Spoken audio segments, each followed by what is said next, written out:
Hello friends, hope you all are doing well. Myself Ushmita. In the previous part of this chapter, Matter in our Surroundings, we read about the characteristics and physical nature of matter. Now in this part, we are going to study about the states of matter. How can matter change its states? So you can observe different variety of things around you. There exists of different states like solid, liquid and gas. So you can see a table, a pen, they are solid. Some of the liquids are there and gases, that is oxygen, carbon dioxide. So our first state of matter is the solid state. First is what is solid? Solids are hard, they have distinct boundaries, definite shape, fixed volume. Yes, the volume is also fixed. So they have a tendency to maintain their shape. Solids may break under force, but they can't change their shape, so they are rigid. Suppose if I apply a force on this pen, then only it will break. Otherwise, it will maintain its shape. If this is in cylindrical, it will remain in cylindrical shape throughout the life. If I apply a force, then only it will break. Otherwise, it is rigid. It has a definite boundary, also distinct boundary, you can say, and a definite volume too. So now we know there are some of the examples too. Like you will think, what about a rubber ball, a spongy ball? You can say a rubber band. If we stretch it, or you can say, you can take an example of a you can say salt or sugar. If you're putting a salt or sugar crystals in different jars, they take the shape of the different of that jar, but they are solid. How a rubber band can change its shape? A rubber band can change its shape if we apply force on it. If we remove that force, the rubber band will come to its original shape. If excessive force is applied, it will break. What about sugar crystals or salt crystals? The sugar crystals and salt crystals, the individual crystals, they remain fixed. Their crystals remain fixed, whether we keep in a jar or put in a plate. They take the shape of that, but the individual crystals, they remain same. Why? Because they are solid. The crystals are solid. We know that matter is solid. We have to think about those crystals only. So whether you can put in a jar, take in a hand, or in whatever jar you want. Now comes about the spongy ball. A spongy ball has minute holes in which air is trapped. If you press that air ball, that spongy ball, the air expels out. If we compress that spongy ball, that air compresses out. So these are examples of a solid. No doubt, we say that how rubber band can change shape. If you apply a force, then only it can change shape. Suppose a table is there. If you apply a large amount of force, then only a table can break. Otherwise, it is solid. It is rigid. So these are some of the examples of solid state. What is solid? Now come to the liquid state. What is liquid? Water, liquid, your beverages, coffee, tea, juice, that are liquids. We know liquids, they have a definite shape. No, they have a fixed volume. Liquids have fixed volume. If you're taking a 5 ml of water in one beaker, and again you're taking that 5 ml of water in a, you're keeping that water in a bottle, its volume will remain fixed. That is of 5 ml or 5 ml. It will not change that 5 ml is converted into 2 ml. No, its volume will remain fixed, but its shape can change. Liquids are fluid, they can flow. They don't have their fixed shape, distinct boundaries. They they don't have fixed shape, distinct boundaries. They can flow. They are fluidity. So these were examples. We know that all living creatures, they need oxygen to breathe. We know all living creatures need oxygen to breathe. The aquatic animals, they also absorb dissolved oxygen in water. They absorb that oxygen that is dissolved in water. So there's examples. So from this we may conclude that solid, liquid, and gases, they get diffused into the liquids very fastly. But the rate of diffusion of liquids is higher as comparison to the rate of solids and liquids. So these are the examples of the liquid state too. Now come to the gaseous state. A gaseous is solid and carbon dioxide. So have you ever wondered a balloon seller selling a balloon in which a gas is filled? That gas is helium gas in which gas is filled. From a small cylinder only he can fill so many balloons. How it can be possible only a small cylinder is there and it can fill so many balloons? How? We know that gaseous state, it is highly compressible. Yes, you can compress the gaseous state. So you can, by compressing, you can change the state also. Yes, we will read afterwards. First of all, come to the gaseous state only. What is gaseous state? We know it is compressible. It is highly compressible nature. due to its highly compressible nature, we can transport one gas from one another to another city. We can transport it easily because a large amount of gas can be easily compressed into small cylinder. So many cylinders we can transport it to one city to another city. So you can also say, let's perform an activity. You can take 100 ml 3 syringes and remove the piston of that syringe. In one syringe, left untouched. In second, put water, and in third, put a chalk powder. So it is easily compressible. The first one only which is left untouched. Why? Because gas is present in this, air is present which is highly compressible as compared to the water and chalk powder. So due to the compressibility, we can say gaseous, they are highly compressible. That's why gaseous state we are more preferred. So you can see in hospitals, oxygen cylinders are there. In oxygen cylinders, small oxygen cylinders, so much gas is present because a large amount of gas is being compressed in your home. LPG cylinders come. How a mother can cook so your mother is cooking food, daily she is cooking, and in small cylinders, how much gas is there? It is compressed. So much gas is compressed in that cylinder that when we're using it, it comes in a small amount, and we think that a cylinder will be finished in just 2 or 3 days, but it is not possible. It can't get finished. So this was a sum of the gaseous state. So this were the points. And one more example that when you get when your mother is cooking food, you get the smell of the food, and your food is being cooked in the kitchen without entering in the kitchen also. The by the smell that is reaching your nostrils. How? The aroma of the food, the particles, aroma means the particles of food, they get mixed with the particles of the air, so that reaches to your nostril, that which is to your room. From there, we come to know that something is being cooked into the kitchen. From this, we come to know that gases are highly diffusible as compared to the solids and liquids. So, this was some of the states that solids or liquid or gaseous state. Two more states are there: plasma and Bose-Einstein. This, which is not in your syllabus, that we will read afterwards. This were the three main states: solid state, liquid state, gaseous state. So, this was states of matter. Now we come to a topic that how can a matter change its states? How can a matter change its state? A solid is here, suppose a table, a pen. How can it change its shape? It can change its state. How? A common example of water, solid as ice, liquid as familiar water, and water vapor as vapors.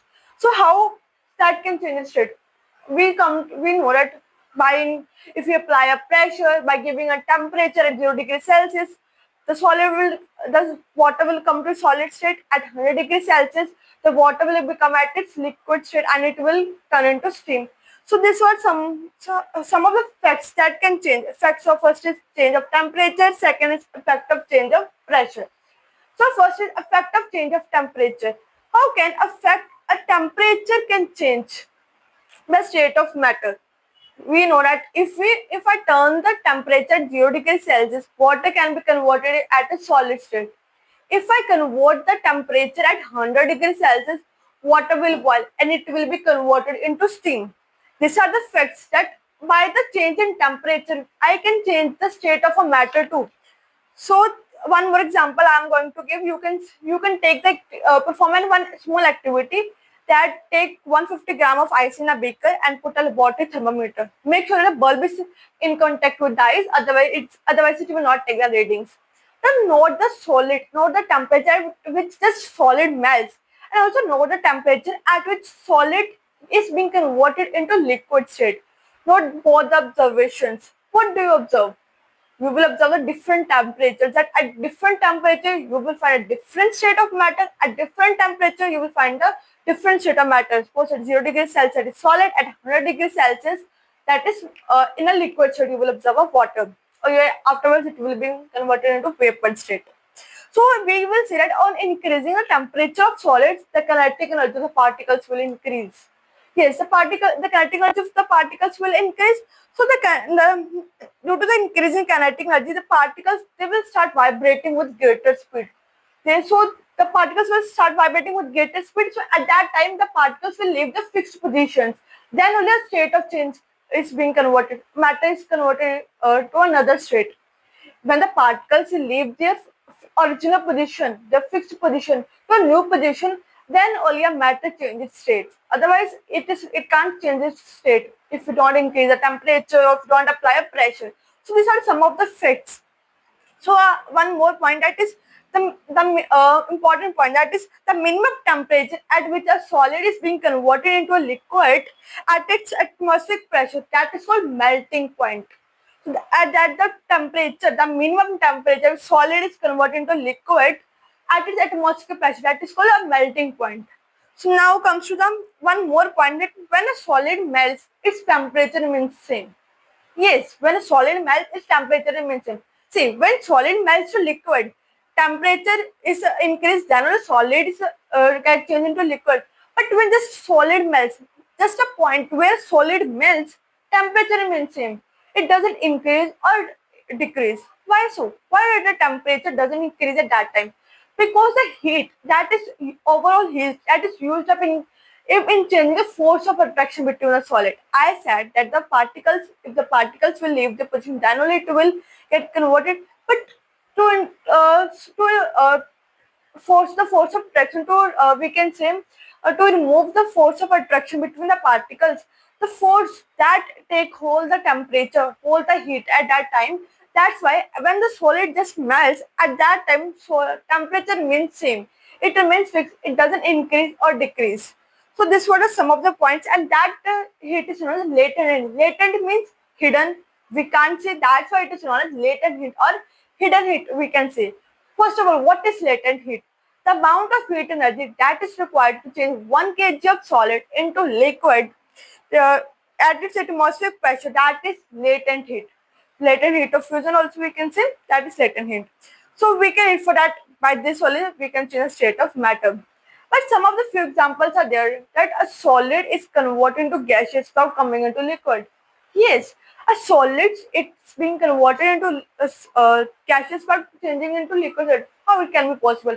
How a matter can change directly into gaseous from solid without coming into liquid? Water comes to liquid firstly, then only it can convert into gaseous state. But how, which example is there? Which thing is there? Which material is there which directly changes? That is camphor, naphthalene balls, ammonium chloride. You can also perform one activity. You can take a camphor ammonium chloride in a china dish and put an inverted funnel on it and cover it with a rubber cork. At the above of the tunnel, cover it with a rubber cork and heat that beaker. You will see that the camphor, which is solid, or ammonium chloride or naphthalene balls that you have taken, it directly changes to a vapor pressure, to a water vapor. Not sorry, water, that is only vapor. But coming into liquid, we can't see the liquid state of that particle, that ammonium chloride or camphor. So that change of state of directly from solid to gaseous, directly without coming to liquid, that is known as sublimation. And the opposite, which is vice versa, a change of state of matter from gaseous to solid without coming into liquid, that is deposition. Remember that solid to gaseous without coming to liquid is sublimation. From solid, from gaseous to solid without coming to liquid is deposition. So these are the examples. The camphor, naphthalene balls. Naphthalene balls are easily available in the market. You can also purchase and try this activity. The camphor, from camphor name, or naphthalene ball, and ammonium chloride. So these are examples that gets converted without coming into liquid states. Now come about effect of change of pressure. Yes, by its pressure also we can change. Suppose in a cylinder you took an oxygen gas you are taking in a cylinder. Now apply the pressure on the piston. So in the oxygen gas, when you apply a pressure on the piston, the particles of that oxygen gas, they come closer to each other and can be converted into liquid. Yes, they can be converted by applying this pressure only. So if we apply a large amount of pressure on that piston, on that oxygen gas which is kept in a cylinder, it can be converted into liquid. And if we apply a large amount of pressure on liquid, more particles, they will become more closer to each other and they can be converted into gas. Means by just changing the pressure of a gas of something, we can change the state of matter. So this is the example that there are two effects, that by the change of temperature and effect of change of pressure, we can change the state. So next topic comes evaporation. Do we always need to change the temperature or apply a pressure to change the state of matter? No. The one process is evaporation. So what is evaporation first of all? The phenomena of converting solid to a liquid, or you can say into vapors at at any temperature below its boiling point, it's evaporation. So when your mother put your clothes in summer to dry up, at that time evaporation process is being done. So there are some of the factors that are affecting evaporation. So to increase the evaporation, first of all, the main points are to increase the evaporation. What are the factors? First is increasing the surface area. By increasing the surface area, we can increase the evaporation. For example, when your mother clean your clothes and she put it into the under the hot sun, she spreads out the clothes. Why? Because the surface area will increase and evaporation will process will also be increased and the clothes will dry up faster. Yes, that's why your mother, she spread out. Next time, see to her carefully. She always put your clothes spreadly. She spread them out because they will dry fastly. Next point is humidity. First of all, what is humidity? That is amount of water vapors that is present in air. First of all, if we decrease the humidity, what will happen? See, humidity is the amount of water vapors. If the amount of water vapors is present, a large amount of water vapor is present in the surroundings, then evaporation will decrease. Because evaporation will decrease, how evaporation will happen? Already water vapors are there in the atmosphere, then evaporation will not be there. So there will be a decrease in evaporation. In when will it be increased? When humidity is not there. Humidity will not be there, water vapors will not be there in the surrounding. There will be lack of water vapors, so evaporation will increase. So there will be water vapors and your clothes will be dry up. A third most point is increasing the temperature. Yes, by increasing the temperature also, you can increase the evaporation. So how you can increase? If you see, you can see in the winters, your clothes dry up slowly. Why? Because there's a decrease in temperature. Whereas in summers, your clothes dry up fastly because there is an increase in temperature and evaporation increases. That's why your clothes dry up fastly. You can take examples of clothes only. So many points are related to that in which evaporation happens. Our next most point is increase in wind speed. Yes, with the wind speed, what will happen? If there will be increase in wind speed, water vapors will also flow away with the wind and there will be lack of water vapors in that surroundings. So if there will be increase in wind speed, water vapor will also come and there will be increase in evaporation. So there are some of the factors which affect the evaporation, due to which all these factors get decreased, then evaporation also decreased. If these factors get increased, then evaporation will also increased. So now one most important point, evaporation cause cooling. Yes, evaporation cause cooling. How you will see? You will see how evaporation can cause cooling. Evaporation cause cooling. Suppose the energy you close you are putting your nail polish remover or acetone on your palm. What will happen? That nail polish remover or acetone will absorb the energy from the surroundings. The surroundings that energy which is a hot, it will absorb that surroundings and will get evaporated. It will get evaporated when there is increase in temperature. So the heat particles, the heat energy which is flowing, it will absorb that energy, that it will gain that energy and will evaporate. At that moment, that time, you will feel cooling because the hot particles are there. They will come, they will take the space of the hot particles. So that's why you will feel cooling. That's why we say evaporation cause cooling. This was the example that how acetone can, maple remover can cause cooling. After hot sunny day, people sprinkle water on a roof or on open ground. Why? Because due to evaporation only, it will go afterwards. It will cause cooling because the heat energy in the surroundings, the water particles will gain that heat energy and will evaporate. Thus, at that time, at their surroundings, there will be a cooling effect. So that's why we say that evaporation causes cooling. One more point: why do we wear cotton clothes in summer? Because cotton clothes they also absorb what they also absorb heat. So we know that we perspire more in summer. So because of mechanism of our body and we know cotton is a being good absorber of water. We sweat, water comes. So cotton is a good absorber of water. Cotton absorbs that sweat. So we feel cool at that time. It absorbs that sweat. So cotton then only that's why we wear cotton clothes in summer as compared to warm clothes. So this was a chapter that we read about in the this was that we read about the change the states of matter, how matter can change its states, what were the effects of change of temperature, pressure, what was evaporation, how evaporation causes cooling. So we read about the factors also, we read about why evaporation causes cooling. So what were the examples of evaporation cause cooling. So hi, I hope so you like the videos. Till then, stay tuned. Thank you.